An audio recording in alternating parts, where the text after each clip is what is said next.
On Wednesday evening, heavy rains hit the UAE, causing flooding in several regions.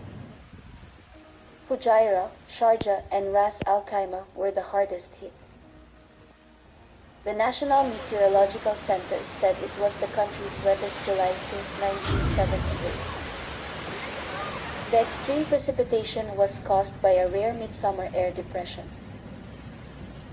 The highest rainfall was recorded in Fujairah, where 235 millimeters of rain fell in the last 60 hours. Torrential rain swept the streets, hundreds of buildings and cars were flooded. Many citizens were caught in floods and turned to emergency services. The UAE military has joined in the rescue and evacuation of residents in flooded areas. In Fujairah and Sharjah, 870 people were rescued and about 3,900 people were placed in temporary shelters. Fortunately, no casualties or serious injuries were reported, and the losses were only material.